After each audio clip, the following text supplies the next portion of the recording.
Le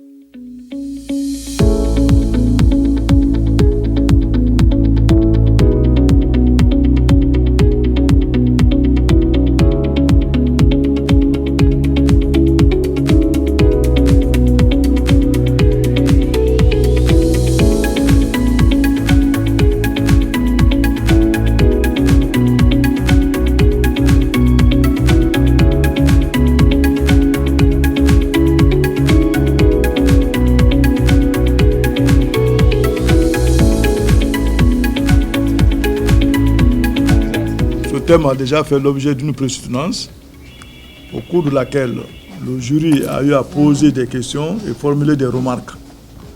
J'espère que ces remarques ont été corrigées, sinon la candidate ne serait pas devant nous cet après-midi.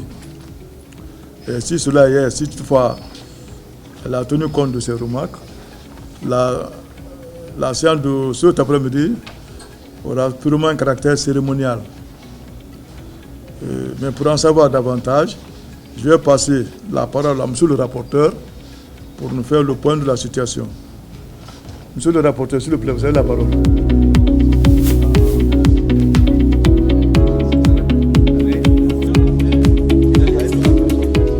Chers parents, nous sommes réunis cet après-midi pour apprécier les résultats de la recherche de Mademoiselle Kamara Essata. Mais qui est Mademoiselle Kamara Essata? Elle est née le 23 janvier 1996 à Sigiri, fille de Mori et de Koulakobe Kamara. Elle a fréquenté l'université Gama Abdel Nasser de Conakry dans la filière de biologie médicale, où elle a obtenu une moyenne de maîtrise de 6,16. Je dis bien 6,16. Mademoiselle Kamara postule aujourd'hui au grade de maître en sciences biologiques. C'est pourquoi elle a choisi un thème de mémoire intitulé « Profil hématologique des patients atteints de la fièvre typhoïde reçus en consultation à l'hôpital régional de Kankan ». Thème qui va être encadré par un de nos collègues, Dr Ignace Dramou. Monsieur le Président, comme vous l'avez bien signifié, ce travail a déjà passé devant un jury de présoutenance et il a été l'objet de critiques constructives très sévères. Mais la candidate et son consultant l'ont corrigé conformément aux critiques et remarques formulées par ce jury. En tout cas, je détiens des attestations de correction qui en font foi.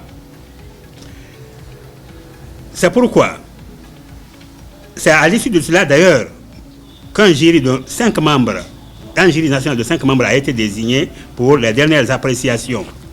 Ce jury est constitué comme suit. Président, vous-même, professeur Demba Magasuba.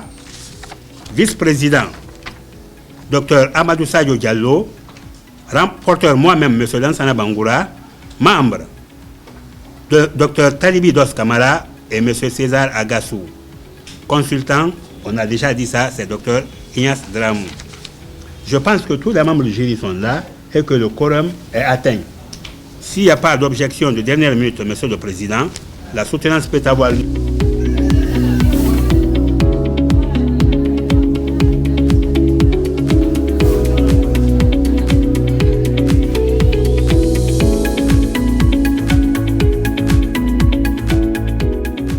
Avons l'insigne honneur de soumettre à votre appréciation les résultats de nos travaux d'initiation à la recherche scientifique portant sur profil hématologique des patients atteints de la fièvre typhoïde reçus en consultation à l'hôpital régional de Kankan. En effet, la fièvre typhoïde est une maladie due à une entérobactérie du genre Salmonella, dont le point de départ est intestinal. Sa transmission est orofécale et l'infection est endémo-épidémique dans le pays en voie de développement. Elle est aussi favorisée par certains facteurs, à savoir la surpopulation, l'eau non traitée et l'insalubrité. Cette transmission est due à la consommation de viande mal cuite et de boissons ou aliments contaminés par les selles d'un homme infecté, malade ou porteur sain et la suite de contamination. Selon l'Organisation mondiale de la santé, l'incidence annuelle mondiale de la fièvre typhoïde est de nos jours estimée entre 11 à 21 millions de cas, avec entre 128 000 à 161 000 décès liés à la typhoïde surviennent chaque année dans le monde. En France métropolitaine, l'incidence reste très faible avec moins de 0,2 cas pour 100 000 habitants. Elle est en constante diminution depuis le dernier pic épidémiologique observé en 1949. Était inférieur à 1 cas sur 100 000 habitants depuis la fin des années 1980. Par contre, dans le pays du tiers-monde, particulièrement en Afrique tropicale, en raison des conditions de vie précaires, cette affection sévit encore de façon endémique. Son incidence est de 0,5% et est responsable de mortalité importante. La prévalence dans le monde se chiffre par région. En Afrique, 4 375 000 avec un taux d'incidence de 9,3%. Ce taux est de 7,6% en nord de l'Asie pour 749 000. Au sud de l'Asie et l'Asie du Sud-Est, il est de 5% pour une population de 6 680 000. Il est de 1,1 pour 1000 en Amérique du Sud et l'île du Pacifique Sud pour une population de 406 000 habitants. En République de Guinée, la situation sanitaire est à l'origine de nombreux cas dans l'ensemble du pays. Selon l'enquête démographique et de santé en 2012, près d'un ménage sur 5, 22,5% ne dispose pas de toilettes et plus du tiers de ces ménages, 34,5% utilisent des fosses septiques ou latrines non couvertes. C'est pour apporter notre contribution à l'éradication de cette pathologie qui se manifeste souvent par des perturbations hématologiques chez les patients malades que nous avons choisi de traiter le thème intitulé Profil hématologique des patients atteints de la fièvre typhoïde, reçu en consultation à l'hôpital régional de Kankan. Pour la réalisation de ce travail, nous nous sommes fixés les objectifs ci-après. Comme objectif général, déterminer le profil hématologique des patients atteints de la fièvre typhoïde reçus en consultation à l'hôpital régional de Kankan, en vue d'améliorer leur prise en charge. Comme objectif spécifique, faire le sérodiagnostic de la fièvre typhoïde des patients reçus au laboratoire, évaluer les paramètres hématologiques des patients atteints de la fièvre typhoïde, puis répartir sur les paramètres hématologiques et épidémiologiques, proposer des mesures de prévention et de prise en charge contre la fièvre typhoïde. Pour atteindre ces objectifs, on a adopté le plan suivant. Chapitre 1, aperçu littéraire. Chapitre 2, matériel et méthode. Chapitre 3, résultats et discussions. Et enfin, conclusion et suggestions. Monsieur le Président, honorables membres du jury, chers maîtres, après pourquoi de cette étude, voyons à présent le où, quand et comment ce travail a été réalisé. Chapitre 2 vous expliquerai l'avantage. Notre étude a été réalisée dans la ville de Kankan. La région administrative de Kankan couvre une superficie de 112 145 km² selon le recensement général de la population et de l'habitat de 1996. La population était de 1 011 644 habitants. Le laboratoire d'analyse biomédicale de l'hôpital régional de Kankan a servi de cadre à notre étude. Biomatériel, il est constitué le centre total des patients. Il s'agit d'une étude prospective de type transversal et descriptive qui s'est étendue sur une période de 3 mois allant du 23 février au 23 mai 2021. Elle a concerné tous les patients reçus en consultation à l'hôpital régional de Kankan durant la période de notre enquête.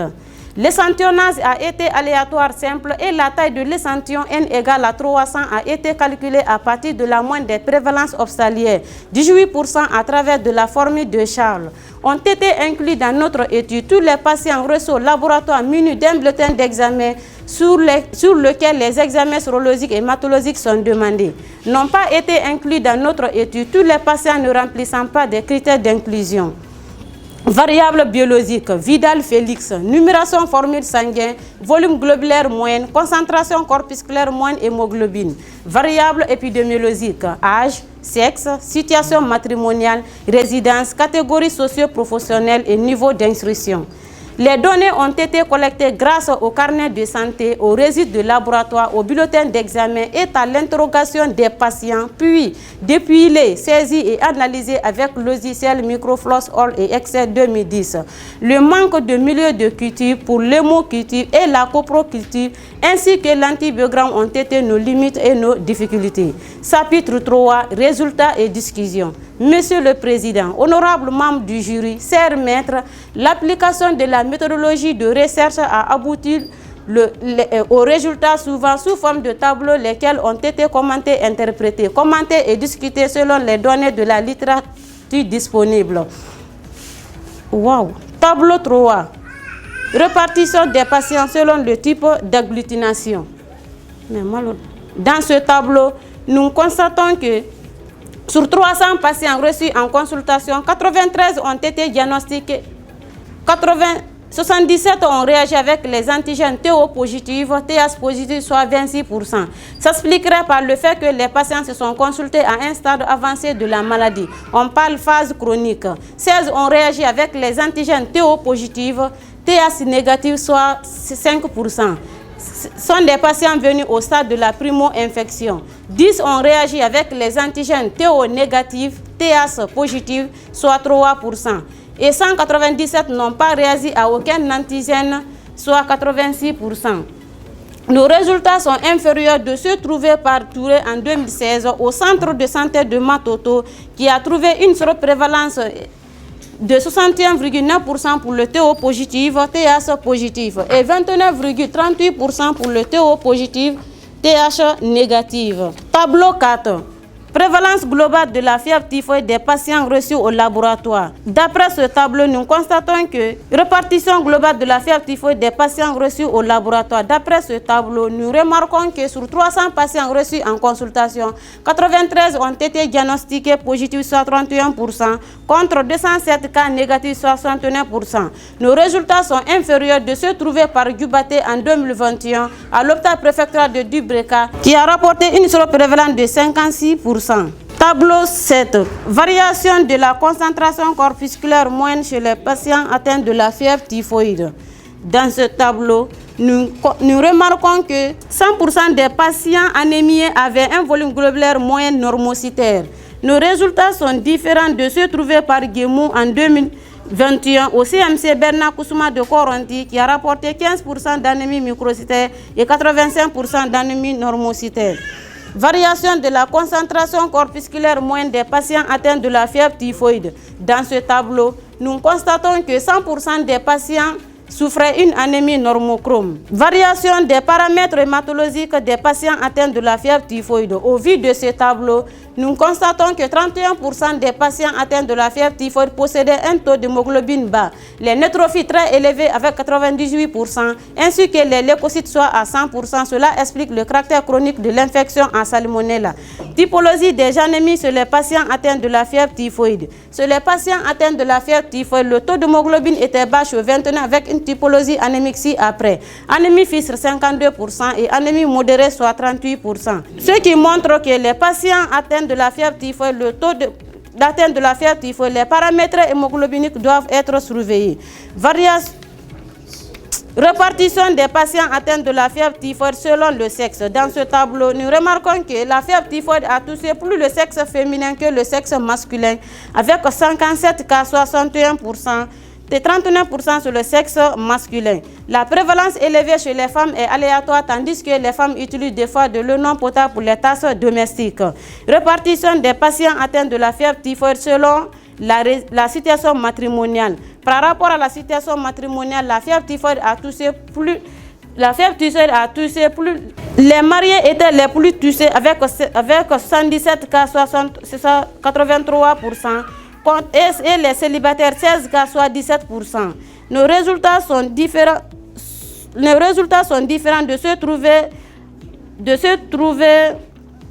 de Sanidjo en 2019 à la clinique médico-chirurgicale de la Cité de l'Air qui a affirmé que le sexe féminin était le plus touché avec 39% et les célibataires avec 61%. La répartition des patients atteints de la fièvre typhoïde selon les tranches d'âge. Dans ce tableau, nous constatons que tous les tranches d'âge sont concernés par la fièvre typhoïde. Cependant, la tranche d'âge de 21 à 30 ans est le plus touchée avec 28 cas, soit 30%, suivi de celle de 31 à 40 ans avec 19%. La prédominance de la tranche d'âge de 21 à 30 ans pourrait être due certainement à l'insuffisance d'hygiène alimentaire et surtout à la méconnaissance du mode de contamination. Répartition des patients atteints de la fièvre typhoïde selon les niveaux d'instruction. Par rapport au niveau d'instruction, les non scolarisés étaient le plus touchés avec 64 cas, soit 69%, et les scolarisés 29 cas, soit 31%. Nos résultats sont nos résultats vont dans le même sens que de ceux trouvés par Gubaté en 2021 à l'hôpital préfectoral de Dubreuil, 69% des patients non instruits. Répartition des patients atteints de la fièvre typhoïde selon les catégories socio-professionnelles. Dans ce tableau, nous constatons que toutes les catégories socio-professionnelles sont touchées par la fièvre typhoïde. Cependant, une prévalence élevée chez les ménageurs avec 38%, suivi celle des agents de commerce avec 19%. Les agents de santé et les paysans sont les moins touchés avec 3%.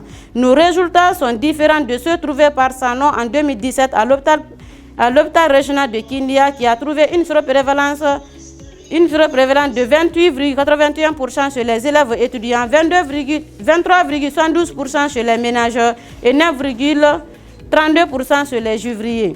Répartition des patients atteints de la fièvre typhoïde selon la résidence. Dans ce tableau, les patients qui résident le quartier Misran sont les plus touchés avec 16% et les patients qui résident le quartier Bordeaux avec 11%. Conclusion et suggestion. Monsieur le Président, honorables membres du jury, chers maîtres, distingués invités en somme, au terme de notre étude prospective portant sur le profil hématologique des patients atteints de la fièvre typhoïde, reçue en consultation à l'hôpital régional de Kankan. Durant cette étude, nous avons collecté un échantillon de 300 prélèvements. L'analyse a relevé 93 cas positifs, soit une prévalence de 31%. Le sexe féminin prédomine avec une prévalence de 117%. Toutes les catégories socio-professionnelles sont touchées par la maladie, mais les ménageurs sont les plus représentés avec 38%. Selon la résidence, nous remarquons que tous les quartiers sont touchés par la fièvre typhoïde. Le quartier Misran était le plus touché avec 16%. Selon le degré d'instruction, 69% des patients étaient non scolarisés, 15% des patients atteints de la fièvre typhoïde possédaient un taux d'hémoglobine bas, avec une typologie anémique ci-après, anémie FISR 52% et anémie modérée soit 38%. Tous les patients atteints de la fièvre typhoïde avaient une anémie normocytaire et une anémie normochrome soit 100%. Les facteurs favorisants comme l'insuffisance d'hygiène individuelle et collective, le péril fécal, la consommation des fruits et légumes, des eaux de puits et de forages non traités seraient certainement à la base de cette maladie. À la lumière de ceux qui possèdent, nous suggérons aux autorités le respect de l'hygiène individuelle et collective qui consiste à laver les mains au savon après les toilettes et avant le repas. Au personnel de santé, respecter le protocole thérapeutique de la fièvre typhoïde, prescrire les doses adéquates, faire face aux ordonnances médicales des femmes enceintes. Aux autorités et partenaires du développement, mettre à la disposition de la population des vaccins contre la fièvre typhoïde, construire les laboratoires modernes avec les équipements adéquats. Monsieur le Président, honorables membres du jury, chers maîtres, permettez-moi de dédier ce travail à ma mère. Mère, ce travail est le résultat de tes bénéfices, conseils et encouragements qui m'ont toujours aidé à surmonter les difficultés rencontrées. Une mère sage et aimable, elle m'a aimé de tout son cœur. Elle a été tout pour moi. J'aurais voulu partager ces moments avec vous, mais hélas, le destin a décidé autrement. Que ton âme repose en paix. Amen. À mon Père, Père, merci pour votre soutien moral, affectif et matériel en toutes circonstances. Merci de m'avoir accompagné et de m'avoir inculqué des valeurs humaines tout au long de ces années. J'en suis là aujourd'hui grâce à vous. Vous vous êtes toujours sacrifié pour me voir réussir et avancer dans la vie. Que le Tout-Puissant Allah vous accorde une longue vie. Amen. À mes sœurs Mariam Kamara et Assetou Kamisoko, en ce moment solennel de ma vie, il me manque des mots pour exprimer ma reconnaissance et mon attachement à vous. Votre gentillesse et disponibilité m'ont aidé de m'en sortir dans ce moment difficile. Que le Tout-Puissant Allah vous garde longtemps à nos côtés. Amen. À mes oncles, Mamadi Kamara, Sekou Kamara et Mamoudou Tunkara, il est impossible de traduire ici tous les liens qui unissent un enfant à ses parents. Sans vos conseils, sacrifices, prières et encouragements, ce travail n'aurait jamais pu être réalisé. Que le Tout-Puissant Allah vous bénisse. Amen. À mes frères et sœurs, je dis bravo pour votre amour et votre haute fraternité intéressable que vous avez toujours entretenue à notre égard. Ma vie sans vous n'aurait pas de sens. Que le Tout-Puissant Allah nous unisse pour toujours. Amen. Merci le Tout-Puissant Allah, le tout miséricordieux et le très miséricordieux, le maître du destin, pour m'avoir donné la vie sur cette terre, la santé, le courage et l'énergie qui m'ont permis d'atteindre mon objectif que j'ai toujours rêvé. Merci de m'avoir guidé et surtout assisté tout au long de mes études jusqu'à la réalisation de ce travail. Qu'il me guide davantage pour le restant de ma vie. Amen. À mon consultant Dr Ignace Dramou, c'est avec vous que j'ai appris la persévérance, la précision et surtout l'amour du travail bien fait malgré vos multiples occupations. Vous avez accepté sans hésitation de diriger avec compétence ce travail abattu. Que le Tout-Puissant Allah vous bénisse ainsi que votre famille. Amen. Au département de biologie, ma profonde gratitude et reconnaissance s'adresse au chef de département de biologie, professeur Demba Magasuba, au directeur de la filière de biologie médicale, Dr Hamadou Sadio Diallo, à M. Idrissa Marciano Bangoura, secrétaire scientifique de la filière de biologie médicale, pour vos conseils et les grandes directives que vous avez bien voulu inculquer à la filière de biologie médicale. Que Dieu vous bénisse ainsi que vos familles. Amen. Aux membres du jury, je vous remercie d'avoir jugé ce travail à sa juste valeur. Vos critiques, suggestions et remarques ont permis d'améliorer la qualité scientifique de ce travail, particulièrement à M. César, qui m'a tant aidé et soutenu. Que Dieu vous bénisse. Amen. Au personnel de l'hôpital régional de Kankan, merci pour votre accueil chaleureux durant mes enquêtes.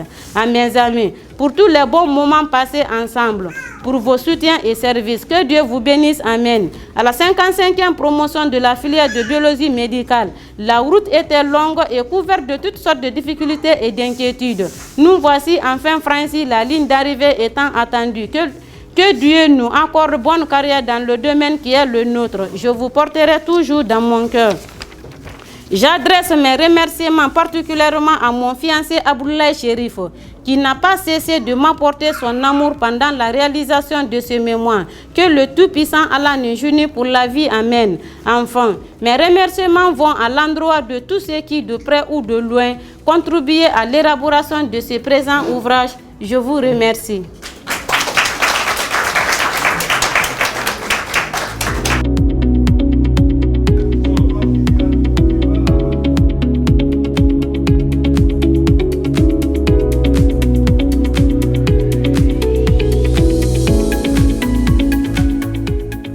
De suivre l'exposé de la postulante.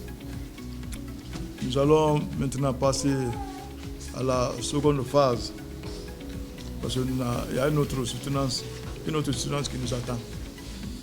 Donc, je me retourne encore vers monsieur le rapporteur. Bon, je disais merci, monsieur le président, une fois de plus.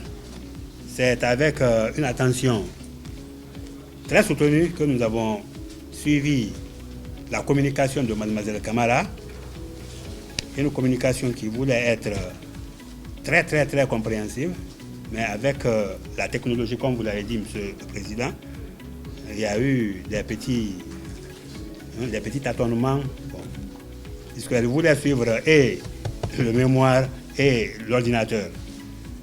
Mais quand même, la communication, elle nous a montré, de par ce qu'elle a pu faire, que vraiment elle maîtrise son sujet, elle maîtrise son travail et c'est elle qui a effectivement fait le travail là. Donc ça c'est au point de vue communication. Au point de vue sur le travail maintenant, c'est un travail que j'ai reçu lors de la présoutenance et que j'ai sévèrement critiqué. Peut-être que ce n'était pas une méchanceté. Et voilà le résultat aujourd'hui. Ces critiques-là ont apporté beaucoup de choses dans l'amélioration du travail. C'est pourquoi aujourd'hui, le travail que j'ai devant moi est un travail digeste, un travail très bien raffiné. Donc ça, je suis très content de ça, du fait que la correction, tout ce que j'ai eu à faire comme remarques et suggestions ont été prises en compte par Mademoiselle Camara et ses consultants. Donc un travail très bien, en tout cas, un travail que vraiment j'admire et mes impressions sont tout à fait bonnes pour le travail.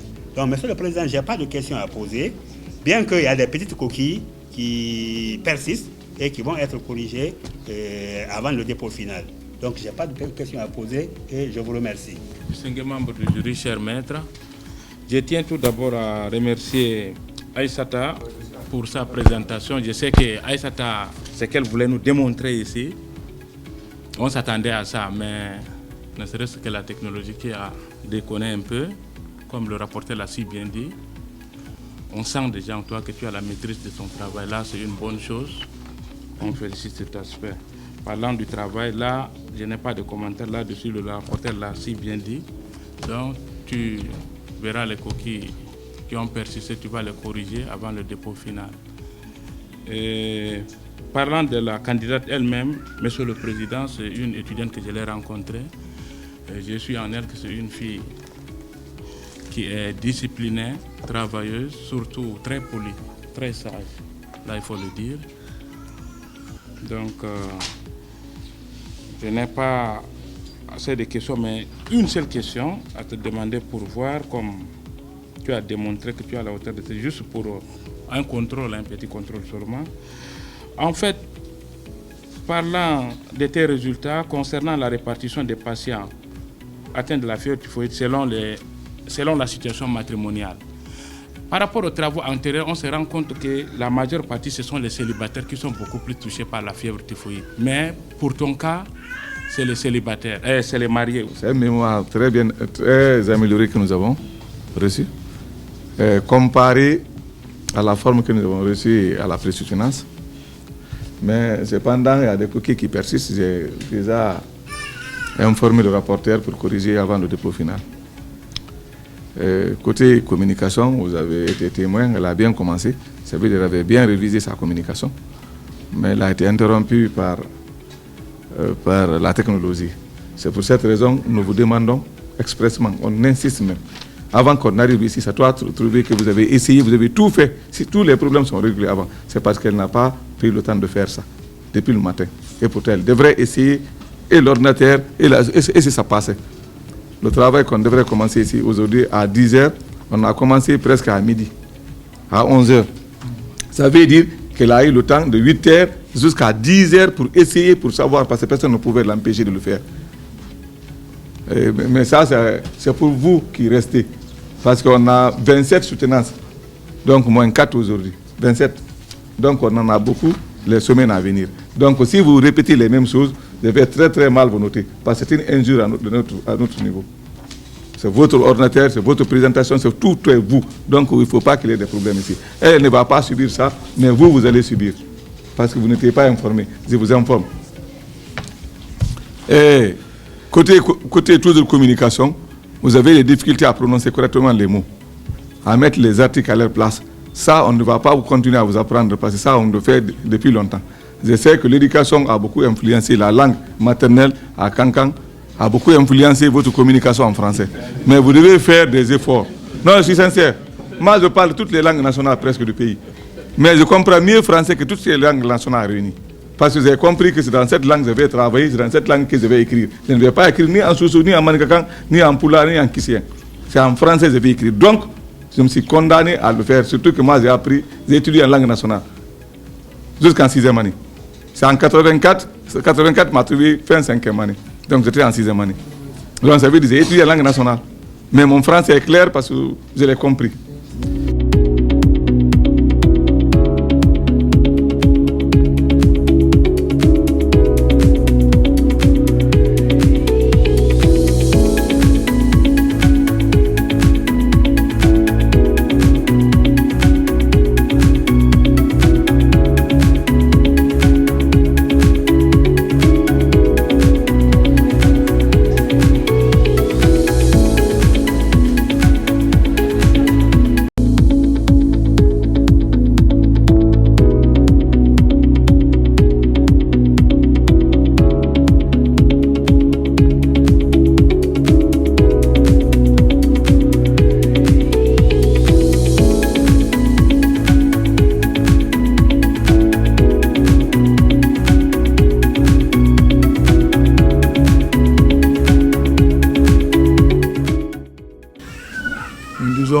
Merci à sa famille, très sage et très disciplinée. Elle est aussi travailleuse. Malgré qu'il y a eu les alliés sur la technique, de la technologie, ça a beaucoup influé sur son tempérament. Mais qu'à cela nous tienne, elle a été comprise par le jury. Nous nous sommes retirés et nous avons décidé quelque chose que j'invite monsieur le rapporteur de porter à la connaissance du public. Je vous remercie. Merci, monsieur le président. Maintenant que quelqu'un habille mademoiselle Camara, il y a un représentant du mari, mais pourquoi vous passez derrière, hein?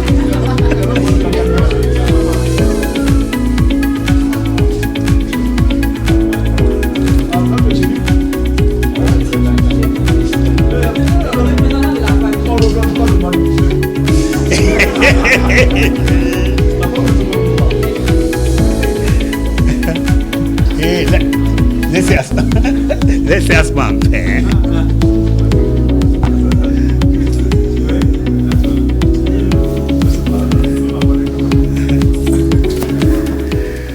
Aux dispositions en vigueur à l'université Gamal Abdel Nasser de Conakry.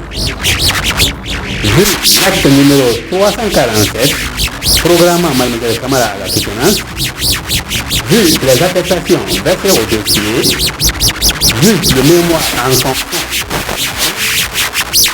de la qualité de la présentation et de la défense, il y a des intérêts évidents en santé publique, traité par une candidate courageuse, disciplinée et travailleuse. Les résultats obtenus, très appréciés à nos responsables, ont été présentés et défendus avec mérite.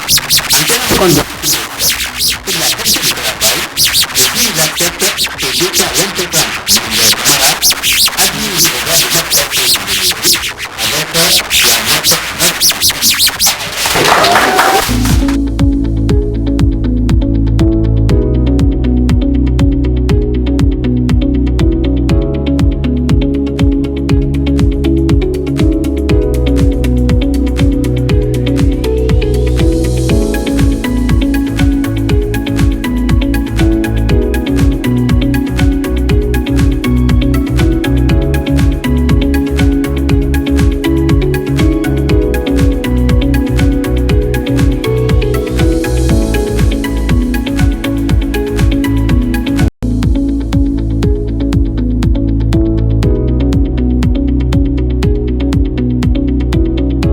Je suis vraiment contente.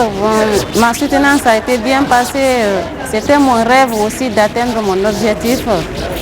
Je remercie tous les invités, mes parents qui m'ont soutenu pendant ces moments difficiles. Je vous remercie vraiment. Je conseille toutes les filles d'avoir le courage d'atteindre leurs objectifs. En tant que quand tu rentres à l'école, tu n'étudies pas pour tes parents ni tes amis. Quand tu étudies pour toi-même. C'est pour ton bonheur, c'est ton avenir. Je les conseille même de les encourager d'étudier jusqu'à ce qu'ils terminent. Et surtout chez nous là-bas, ils marient des filles très tôt, ils ne terminent même pas leurs études. Et ça, c'est pas bon. Ils doivent nous encourager, de nous soutenir, d'atteindre nos objectifs. Moi, je suis l'oncle du mari du fiancé de la fille. Et je remercie vraiment la famille, les représentants de la famille, les membres du jury et vraiment surtout les encadreurs qui l'ont soutenu jusqu'au jour d'aujourd'hui. Je les remercie beaucoup vraiment. Et je lance aussi également un appel à tous les jeunes d'aujourd'hui. Surtout ce que ma belle vient d'évoquer tout à l'heure, le fait de marier les jeunes filles à leur jeune âge, au détriment de leurs études.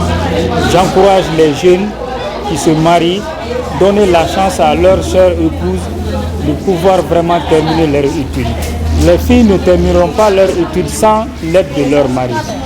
Franchement, je remercie tout le monde, je remercie les membres de la famille et ceux qui sont venus accompagner la famille.